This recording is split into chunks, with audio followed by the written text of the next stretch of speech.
So it's my great honor to introduce Dr. Fred Korthagen for the second keynote lecture this afternoon.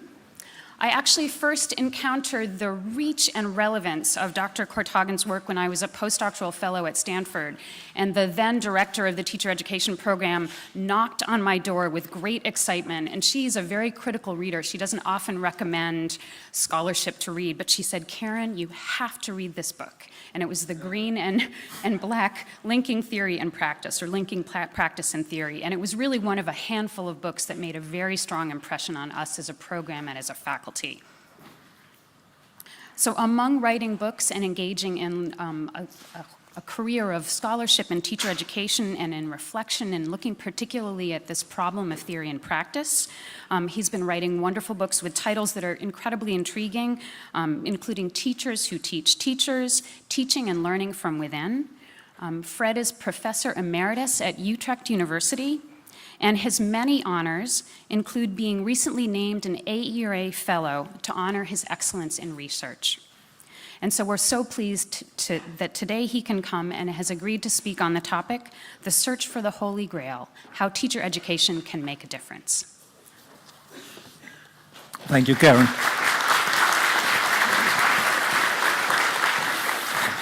Hello, everybody. I'm honored to be here and have the opportunity to share some ideas with you, and especially to be invited to this beautiful city. So I'm in a good mood. I hope you are too. Because this is going to be a challenge. I'm not used to talking for a full hour. I'm used to interact with the audience. And people told me, don't do that in Norway. People are shy, people are silent. So your challenge, and that's my challenge, and your challenge is to prove that's not true. Okay? I see nodding heads. That's what I need. Okay, well, my interest in education started when I was, I think, 10, 11 years old in primary school. I was sitting there, the teacher, a man, he was teaching the children something, I don't remember what it was. And I was looking around, and I saw at least half of the children not paying any attention. They were looking out of the window, and you could see in their eyes there was no connection with what's happening. I thought, this is amazing, that this is regular education. This was in the 60s, 1960s. You can now think how old I am. Then I decided I want to do this better. So I went, after my studies in mathematics, I wanted to become a mathematics teacher, and I did. And so I had a teacher preparation program. And what happened, I had to go into a big lecture room like this to listen to a lecture about the philosophy of education. And that was most of my preparation for teacher education in the 1970s. And I was looking around, and I saw that at least half of the students there were not paying attention. Literally, they were reading their newspaper. And now it's 2016, and I'm invited to a lecture hall to present for an hour, and probably to see you do your email, at least half of you. I'm amazed about how slowly developments in education go, actually. And that's what I will talk about in my presentation. This is the city where I live. I don't live in this house, but I live in Utrecht. And most of the views that I will present in this presentation and share with you and talk with you about have been developed at Utrecht University, which was my home university for many, many years. And we did a lot of studies on this teacher education program, which is another remarkable thing, that worldwide not many teacher educators do really research on the outcomes of their own programs. And many of my colleagues have done so. So what I'm presenting is not only what I did and what I found, but we did this with a whole group of people. I'll start with a little bit of history about what I call the failure of teacher education. And then we'll look a bit deeper into causes and possibility of these problems in teacher education. This will force us to look at the issue of teacher behavior and teacher learning and the role of reflection. And then the final part of my presentation, I will go into the issue of core reflection, how you can deepen the reflection of a student-teacher so that it really makes a difference. And and then I refer to my work of the last 10 years. So after that book that Karen referred to. Well, when teacher education started, it seemed rather simple. We wanted to influence practice, right? So if we want to make this teacher do the teaching in a good way, what should we do? Well, we have a lot of expertise. Teach that to the teacher so that the teacher can apply it in the classroom. It's rather logical, isn't it? There's only one problem.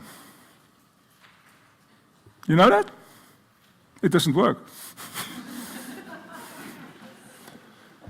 There's a huge body of research showing that this approach, which I call professional development 1.0, that it creates a big gap between theory and practice.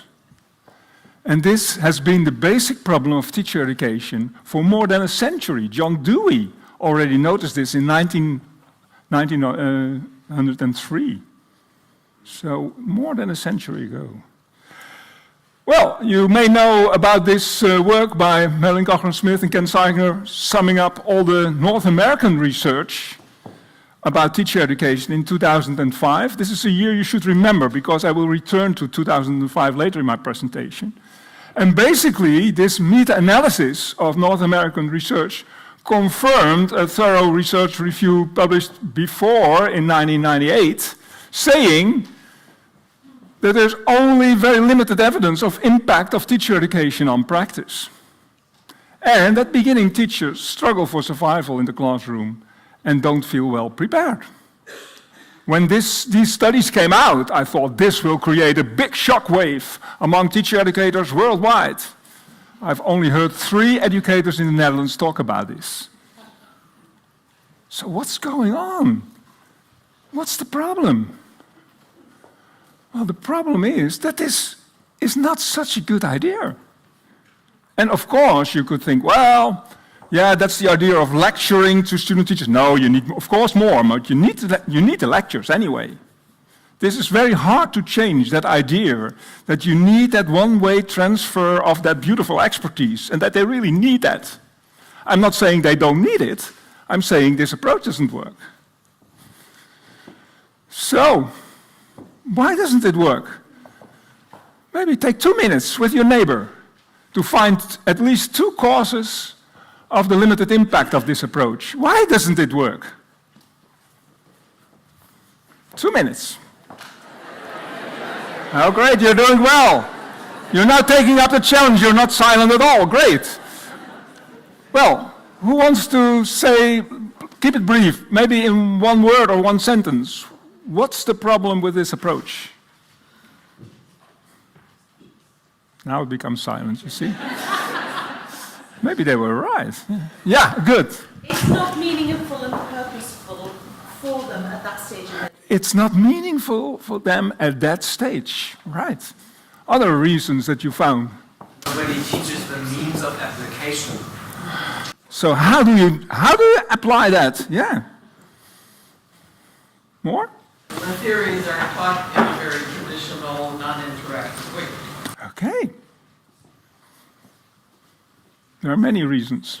The students aren't touched emotionally and psychologically. Okay, so it touches their heads and their insides, but they are not emotionally touched, so they don't start to move. Yeah. Okay, final one. It doesn't engage their preconception. Okay. Well, there's a lot of literature about this, of course, so you can compare your own answers with the literature. If you look deeper, these are 6 causes, and there are more, the main causes that you can find in the literature. First, the socialization process going on when students go into practice. Even pupils in school convey a message, behave in a normal way, don't do anything than we are used to. And so that message, if you are only a good teacher, if you do it exactly the same way your colleagues do, forget about the theory in your preparation. Teaching is much more complex than a simple theory can teach you. when you're teaching, you need a lot of things at the same time. And then your point, the preconceptions are resistant to change. So when I was taught, when I was a child, in a kind of one-way transfer by the teacher, I thought that is teaching. That was my preconception. And teachers have many years of experience in education in that way. Then it becomes now we get to more sophisticated reasons. Maybe they need a different kind of knowledge that has to do with that application that you mentioned. And finally, teachers do not behave on the basis of theory alone. The emotional part comes in and much more comes in. So you are right on track with your causes that you found. Well, you may by now think, well, we don't do that anymore, of course. We do all kinds of sophisticated things. We use video cases and we use discussions. Right? So that's professional development 1.1. But still, there is a basic assumption behind this, that teacher educators know the right theories and have to convey that in a sophisticated way. I want to challenge that assumption. I like this quotation. It's not a matter of doing it more sophisticated. There's something deeper which is problematic here. And that brings us to the theme of this conference, bringing teacher education forward. Is there a new perspective for an really effective pedagogy of teacher education? What do we know about that? Let's look at professional development 2.0, because we have come farther than that over the last decades. We now say, well, we need practice. Practice in some programs, it's practice first, practice first, practice first, and then, of course, you need some mentoring to deepen that with student teachers. But, well, the general complaint about these kind of programs is, where's the theory then? And at what stage does the theory come in? So that problem might not be, should we start with theory and then have the problem of application, or should we start with practice? Still, the basic question is unanswered. How do we link the two? How do we do that? That's the fundamental question that Dewey posed in 1903, and that's still very, very relevant, I think. I want to go deeper into the sixth cause. Teachers do not behave on the basis of theory alone, because that could help us find a new approach. It has to do with what are the sources of teacher behavior? What are the real sources to keep them to get them learning and get them to new views, to break that preconceptions? Well, then first, we as teacher educators have to realize that we may have a misconception, that we may think that teacher behavior is directed by teacher thinking, that if they have the right theories in their minds, they will do the right thing. And that brings us to this view of teacher education. Well, apart from the fact that if you do that, you are modeling a view of education for the student teachers. Whereas I think, well, we also know about learning in schools, that one-way transfer is not very influential on real learning. But there's a basic idea that we want to fill people with knowledge, and that will help. Well, when I started as a mathematics teacher, I soon realized that there were a lot of unexpected situations. You're teaching, and like I asked a question a couple of minutes ago, I couldn't predict how people would react. And I have to deal with that. Do I use theory at that moment? Well, when I was a beginning teacher, my answer was no. I didn't. I had to react on the spot, and I had no time for reflection.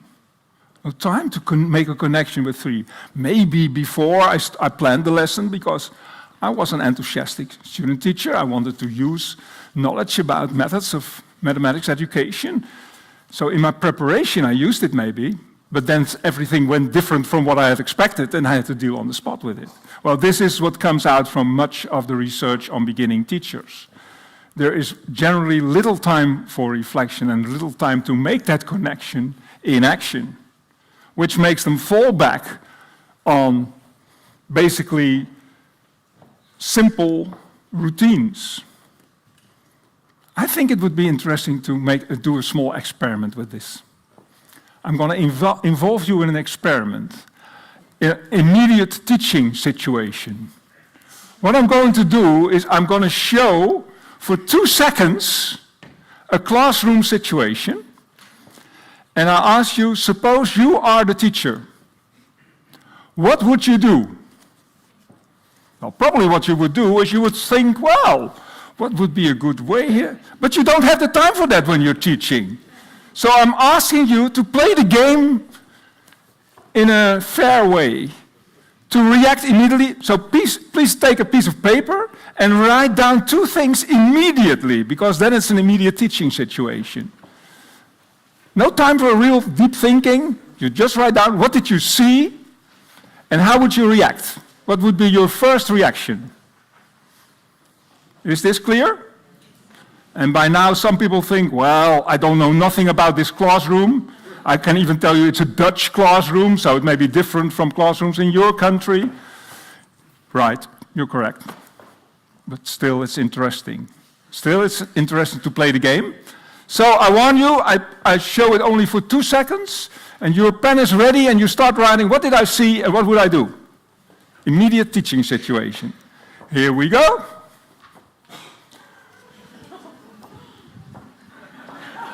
Please write down.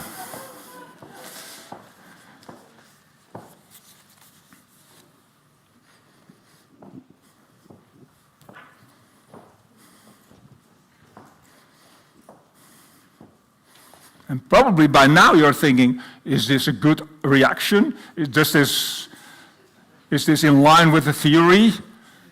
But what's your first reaction? What did you see? Anybody wants to react? Yeah, what did you see? Maybe you can take the mic. Yeah, so sleeping students and active students. You saw sleeping students and active students. Yeah. And what would you do? Yeah, I think I would respond to the active students. Okay. Then, What would you say? well, ask them what they... ask them a question. What are you interested in? What are you interested in? That's what you would say. Yeah. Well, no, I wouldn't know. You know, now it becomes difficult. Just what would you say? Eh? And what did you see and what would you say or do? Anybody? Yeah? Can you maybe take the mic? What did you see? Mixed activity. So Mixed activities? Some are sleeping, some are listening, some are pretending to listen, some are trying to listen, some are working, some are... Oh, so it's very differentiated what you saw. You saw people pretending that they were... Okay. I suspect they were pretending. Okay, and what would you do? I'd get them out of their seats and I'd get them moving their bodies, because some of them, it's obviously that a lot of them have turned off. So what would be your first sentence, or? Stop what you're doing, stand up. Okay, stop what you're doing, So stop what you're doing, stand up. Yeah. Oh, it works, it really works, yeah. Thank you very much. Yeah. Maybe I can sing a song as well. So it's interesting, this difference between the reactions, huh? There's even a slight difference in what they saw. Is there anybody who saw something completely different? Or did you all saw sleeping and active? Somebody who would do something different? Yeah? Can you shout it? I can shout out. I would ask keep the hand up, what the question is, and while I'm answering this question, I will gently move slowly over to the guy who's asleep and just give him a little tap on the shoulder. Okay. Are you rather focused in general on interaction? Yes. Are you rather focused in general? It was you, yeah. On movement? Yes. Yes. Are you quite generally focused on active learning, emotional learning? Yeah, it's interesting, isn't it? So people fall back in an immediate situation on what they generally tend to focus on. This is what I call a gestalt, with a good German word, based, of course, on gestalt therapy and gestalt psychology. The idea is that there is a lot involved here, much more than thinking. Yeah, if you take more time and think about it, then it's different. But your first reaction is based on thinking, feeling, wanting, a whole complex conglomerate in your mind, or maybe not even only in your mind, in your whole body, triggered by such a situation. And all these things may play a role in this. And it's often unconscious. The reaction is there before you even start to think about it. So if we take that seriously, we start to understand why there is such a big gap between what we're doing in teacher education and what's happening in the classroom. So this is my definition of a gestalt. And if we follow up on that, we see that the sources of teacher behavior are rather complex. Partly it's conscious, a lot is unconscious. You are sometimes not even aware what you're doing. I now realize I've been walking up and down, but I did not do that consciously. There is not only a rational side to it, there's the emotional side, the feelings, the wanting, the motivational side. And for a long time, we thought that in teacher education it was all about this. Whereas there's much more, and maybe even more than 90% of what you try to influence is outside that area. This is not a nice message for most teacher educators, so I'm a bit unsure about this because, well, it sometimes breaks down the whole idea of what you're doing in your everyday work. But on the other hand, it holds a promise. I'll get to the promise too. So, my conclusion is that professional learning is multidimensional. Of course, you would like student teachers and teachers to become aware of why they're doing what they're doing. So I asked these three people a question about whether there's a general line in what they're doing, and then, I become aware. So that's what we call reflection. Of course, it is important to get things more to the conscious area. And everything that's unconscious under the water, to bring that into consciousness. That's why we all agree that reflection is so important for teachers. And I want to focus more on that based on what I presented before now. Well, for a long time, we all agreed it's crucial.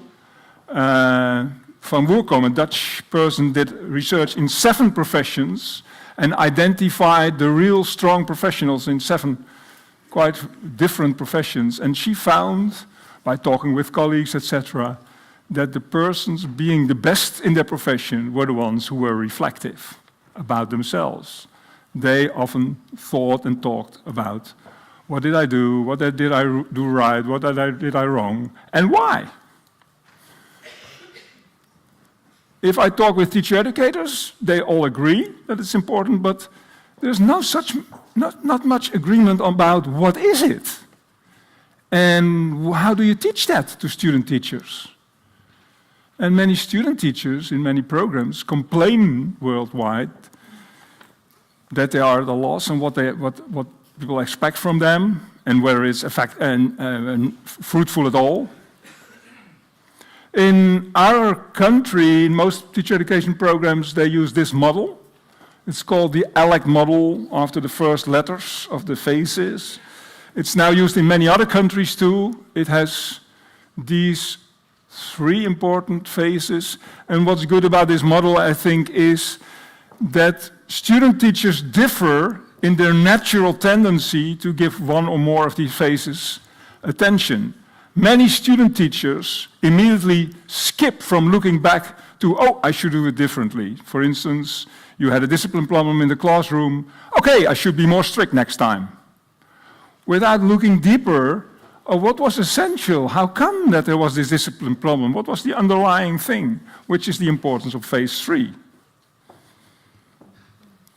By the way, the teacher educators that use this model often think that it should start with a problem you had in your lesson and reflect on that, which is I think, the least effective way of learning. You learn much more about your positive experiences, about successes that you had, and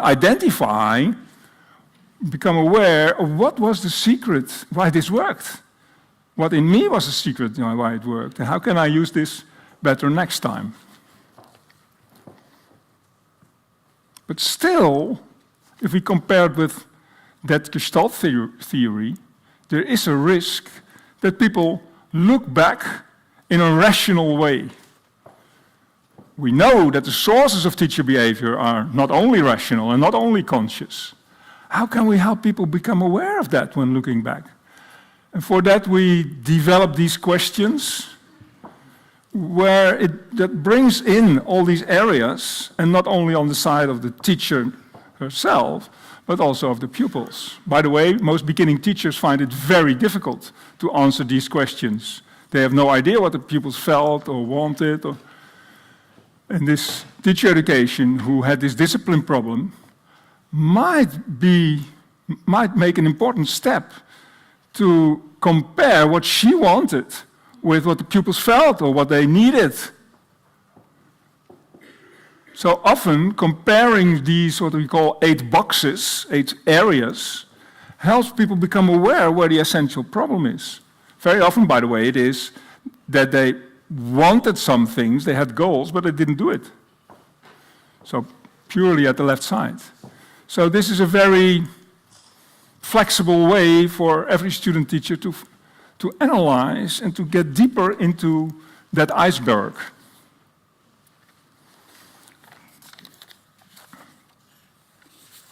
So summing up what I've presented until now, we see that if we talk about teacher education, it could be important to bring it less in the area of knowledge transfer to student teachers and more into the direction of their own creative processes, their own reflective processes. And by now, I should emphasize that I'm not an advocate of only doing that and not bringing in the theory in the teacher education. Some people think I have no appreciation at all for theory. I think it is important. But still, the question is, how do we combine this all? If we know that immediate teaching takes up 75% of what's happening in the classroom, if we know that it's mostly unconscious, that it's mostly non-rational, if we know that reflection could help, how do we build a teacher education program? Well, I can tell you one solution we found in Utrecht, which actually started 30 years ago, when the first research was there about the practice shock in beginning teachers. So, colleagues, I was not even there at that time. I admired these colleagues to take their message from the research seriously and say we should do something different in teacher education. So it started 30 years ago.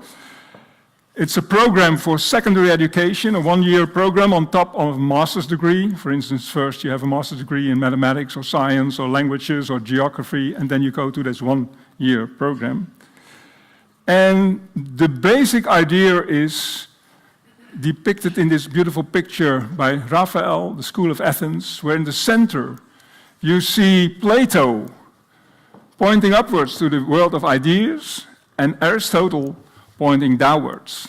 Let's be down to earth. And I think it's not either or, it's the combination of the two that makes the difference. How do you connect the two? Well, by connecting it.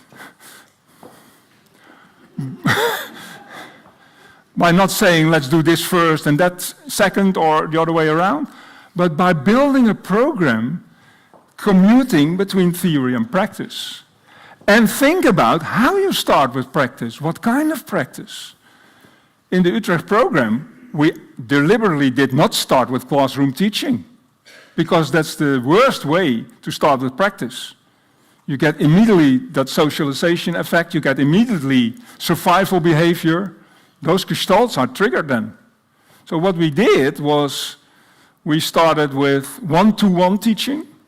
One student teacher teaches one pupil once a week for 1 hour. And that makes a big difference because they had to record it. And then they suddenly realized that they didn't answer the questions of the pupil when they see the recording back or hear the recording back. They didn't answer the questions, and that they asked questions that the pupil didn't answer at all. So they suddenly become aware of what's going on in teaching. And they have no time for that when they do classroom teaching at the beginning, because there is so much more that you have to focus on then. After that, we do peer teaching. Teach a lesson about maybe your hobby to your peers, students, teachers here. And let's most of all look at what is strong in your teaching. Let's first of all look at what are the 2 or 3 things that went well in this lesson. Actually, for a long time, we also focused on what went wrong, because student teachers want to know that. And the moment we started to work only on what went well, it created enormous safety in the group, and learning went much faster than before. And this is something, it's against the working of our mind. Our mind always tries to focus on problems. That's a natural survival behavior of our mind, where it's not always the most effective way of learning. So that brings me to the principles of realistic teacher education. That's the name we developed for it, RTE, realistic teacher education. We worked on the basis of real situations, for instance, that one-to-one experience or peer teaching, and later, of course, classroom teaching. But we didn't start with the theory, we started with the experience and with the concerns student teachers had. Now, and then we had them reflect on that, and the teacher education has the task to guide student teacher in reinventing the principles that are helpful for their teaching. This is difficult for teacher educators, because what is needed is that you can make the connection between your beautiful theories you believe in and those concerns and experiences of yesterday, and that you connect the two. That's the connection we call theory with a small t, which is different from the theory with capital T. The theory of capital T is the scientific knowledge, which is important, but maybe the practical wisdom, which Aristotle called phronesis, is really important to influence practice. It is, in fact, a kind of perceptual knowledge. Let me give an example. You can teach student teachers a lot of theory with capital T about the importance of emotion and motivation, but are they aware in the here and now that what they're doing as a teacher, how that influences in the here and now the motivation, the emotions of the student teacher, of the pupils at that very moment? That awareness in the here and now is much more important than the theory, although, of course, the two are connected. But if they have concerns about this, about motivation, etc., the theory about motivation doesn't really help them. And here the challenge for teacher educators is to make that link, which costs us many, many years to develop ourselves as teacher educators in that area. Of course, you use that reflection model to have the students start with that. And that can even develop into research. Now, there's a lot of talking about teacher research. You may by now understand that I'm an advocate of the kind of research which Gary Smith calls practitioner research and proposes for Norway. The kind of research that's closely connected to your own concerns, to who you are as a teacher. Because that influences your own practice. Yeah, you could say, well, we want to have researchers, or do you want to have teachers who really apply what they have learned, what they have studied to their own practices? Well, so the basic idea is that only at that stage after experience, after developing concerns, after starting that reflection, there the theory with small t comes in. And only later in the program, we present the theory with capital T, because they gradually develop a concern to see the whole picture. But that's at the end of our program, not at the beginning, which is a quite fundamental choice. We call that a realistic approach, and you may see this spiral, which is in fact that reflection process going on. You could call this professional development 2.1, where the connection is still between practice and theory, but the basic focal point is the student teacher herself. This creates challenges, as I said before already. How do you create fruitful experiences? We found that that one-to-one experience is a very fruitful start of a teacher education program. That peer teaching is even more fruitful than starting with classroom teaching. But how do you stimulate as a teacher educator effective reflection? How do you work on the basis of gestalts towards theory? How do you model as a teacher educator what you believe is good teaching? And now, the most challenging thing, it doesn't work to have separate courses on psychology or on methods courses or whatever, because the concerns of student teachers are not in boxes. So this is quite a challenge. We started with co-teaching of teacher educators with different expertise as background, and gradually this was a way of developing the expertise of our whole staff and giving them a kind of broad background so that they could improvise on the spot based on the challenges they were faced with. And of course, you cannot only do this in the teacher education program. You need to work closely with schools. You need to educate people in the schools too, to know about this framework and to become more competent in it. So this brings me to what I think is the most important point in the whole of the development of teacher education, the education of teacher educators.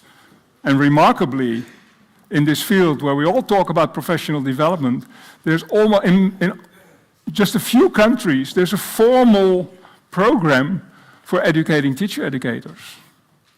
That's very remarkable, I think. Well, we did a lot of research on this program.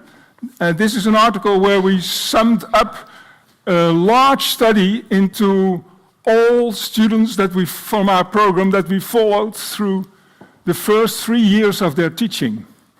And we not only interviewed them and their mentor teachers and the teacher educators, but we observed them in the classroom, which not often happens. The teacher educators go back to the practice of their graduates and see whether they really do what they try to learn them, teach them.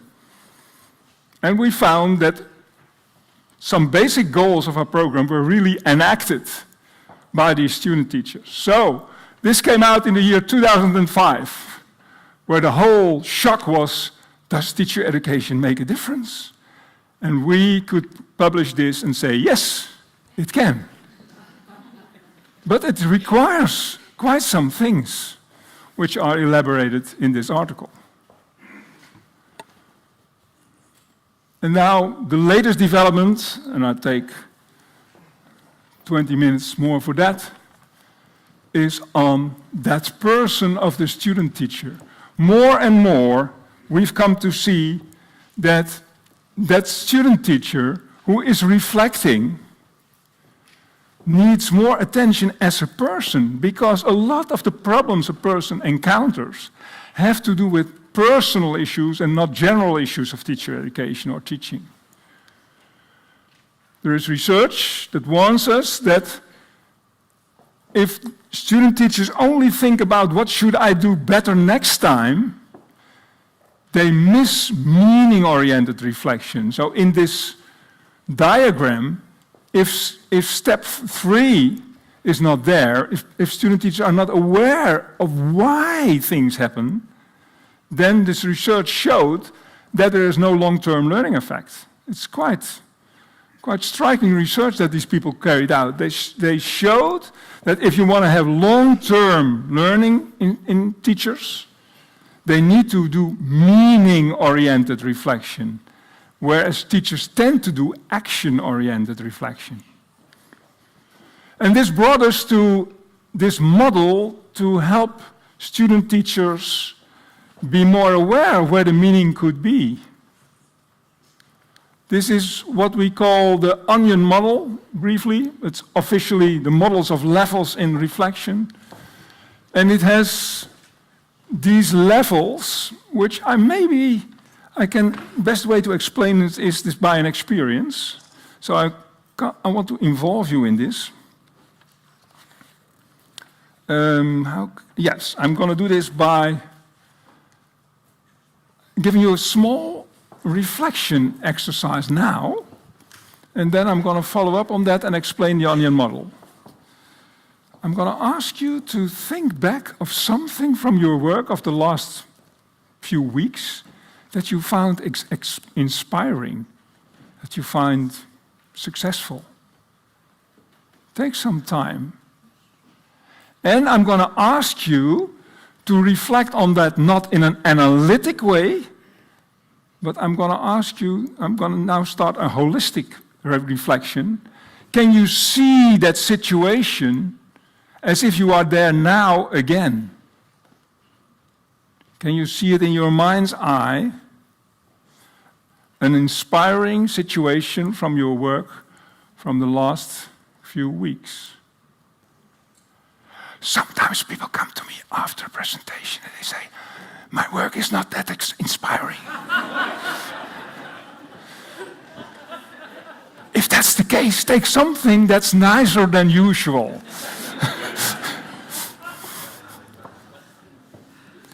And focus for a moment on the image as if you are there again now. And be aware of how you feel. What do you feel in this moment?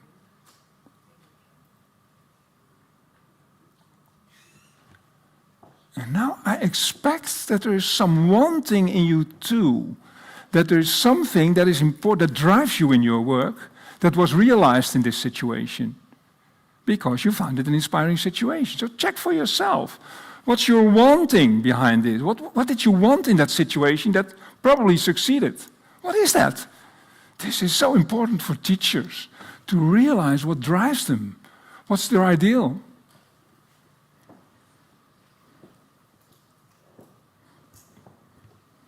Now, this small exercise that you can easily do with student teachers, and which creates generally a nice conversation if you talk about it, but I'm not going to talk about it too extensively. I'm going to use it to explain this model.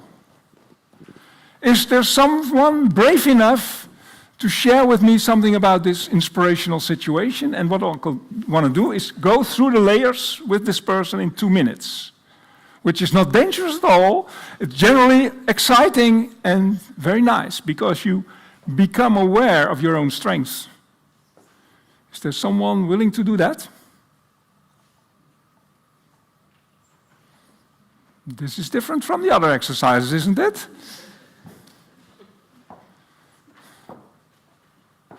Yeah, if not, we skip it.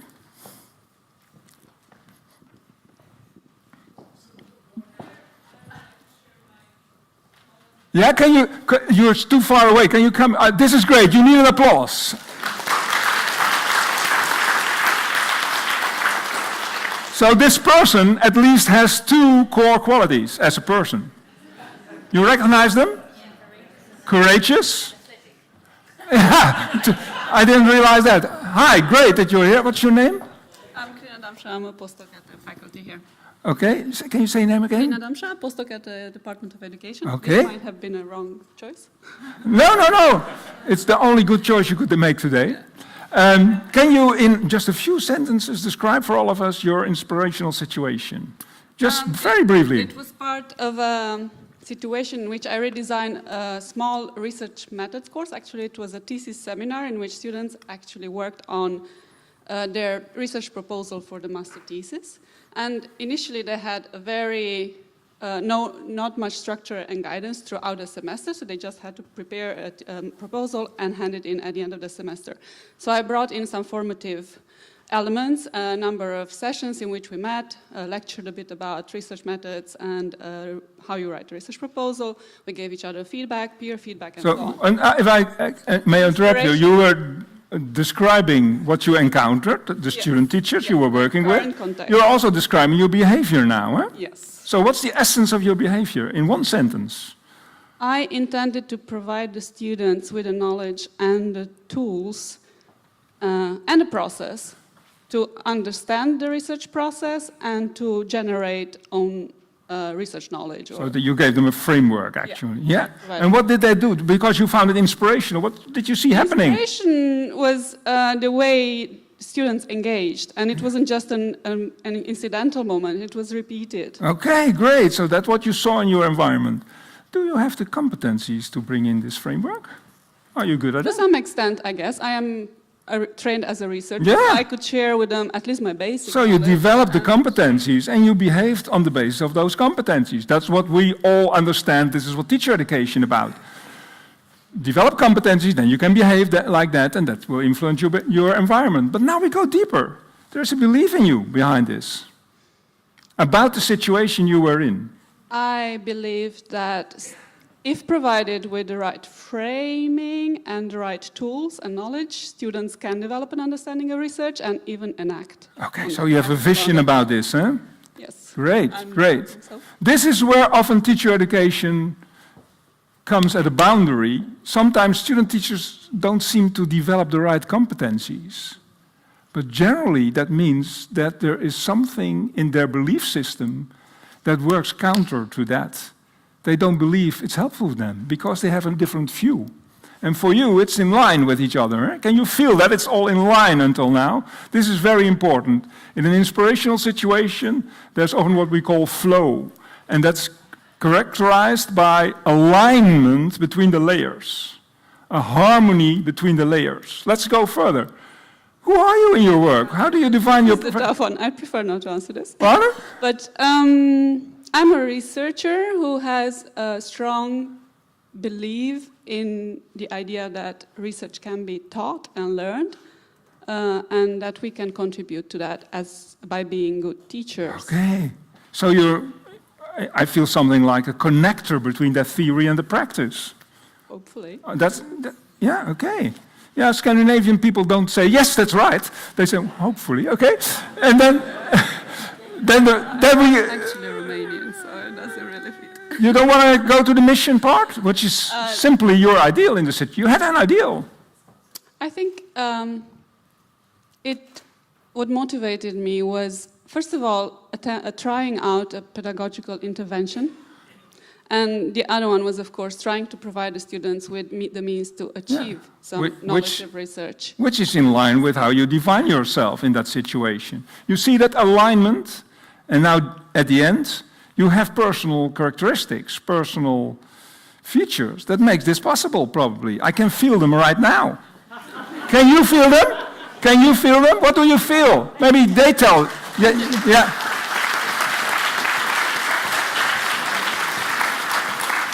So what core qualities do you see here in her? Communication. Okay, what more? Determined, eh? Right. She knows what you want to go for. Yeah, what more?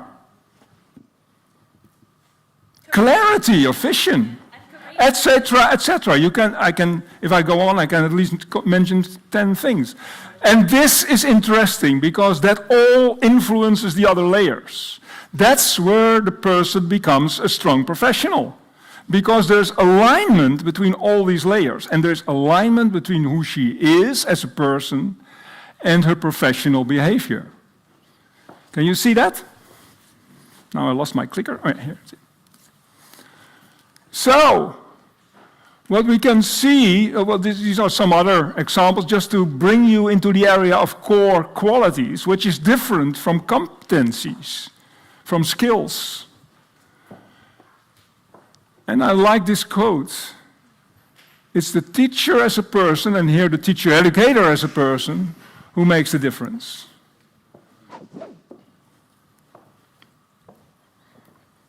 So, the onion model helps to integrate the professional and the personal aspects of teaching.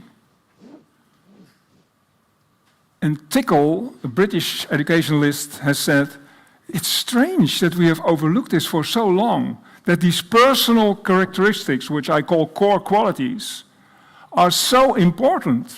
They have had little attention. Whereas if you give them attention, I could now ask her, how could you use all these core qualities more often? Maybe she has also problematic situations. And then it becomes a very interesting question, after you felt that flow in that inspirational situation, to ask yourself, what about the problematic situation? And then generally you encounter, if you reflect on that, an obstacle somewhere in these layers. Maybe you have to believe that it won't work in that situation. Maybe you forgot your own identity. You think you have to adjust to the situation, or whatever. The obstacle can be in different layers. And this is what we call core reflection. I skip this. It's based also on recent work in positive psychology. I don't know if you're familiar with that, but it's a great development in psychology where Martin Seligman, actually being the president of the APA, the American Psychological Association, said, psychologically spoken, we have gone the wrong way. Psychology has become very good in defining traumas and deficiencies, but we have overlooked personal strength of people. We have overlooked their capacity to be happy. We have developed all kinds of approaches in psychology to try to make the best out of depression and all kinds of difficulties in people, but we have overlooked to look at strengths. And there's now a whole handbook on strengths, etc. And this has very much influenced me. And Barbara Fredrickson says, the moment you focus on positive emotions and positive things like your own strength, suddenly your mind becomes more open too. You're learning faster. I think this is essential theory with capital T that all teacher educators should know, because it can help you look at your own practice and how often you look at what's wrong and what should be improved. Well, I'm going to go to a summary and conclusions. I call this professional development 3.0. And maybe one day we'll get further and you may help me in developing this further. I'm happy that the onion model is now used in Scandinavia at several places, because I think we are at the boundary of making an important step. In that relation between theory and practice, I think we have overlooked, most of all, that it's not only about that relation, but that's about the person who should be able to link the two, the teacher and the teacher educator.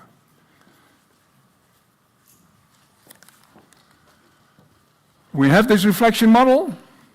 Okay, great if people reflect, but even more important that teacher educators use that as a way to make the program follow the learning and not have student teachers learn what the program describes. So the realistic approach has evolved for 30 years, but in the last decade, we have much more focused on that person of the teacher. We have come to see that the whole secret of linking theory and practice is in a focus on who is that teacher, and is the teacher aware about who he or she is.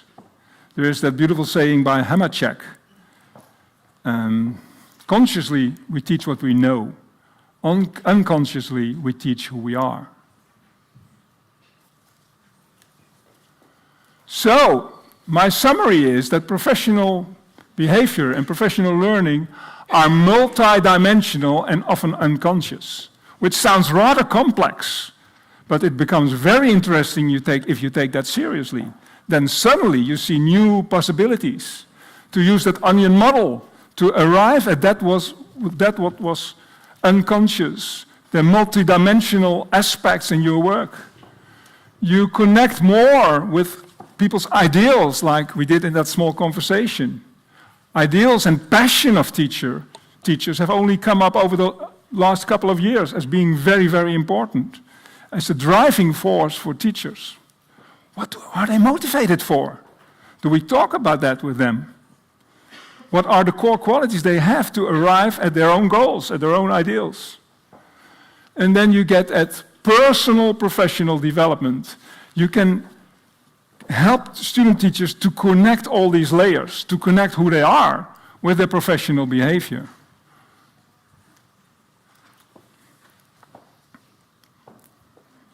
Well, if you find this interesting, a basic article has been published in 2004 about this onion model. I called it In Search of the Good Teacher. And my message was, a good teacher is not one who has the right competencies. Yeah, competencies are important. It's not who have the right knowledge and beliefs in their minds. Yes, that is important. It's the combination of all these layers in the onion model that makes the difference. If they are aligned with each other, if they are in harmony, then you see a strong teacher.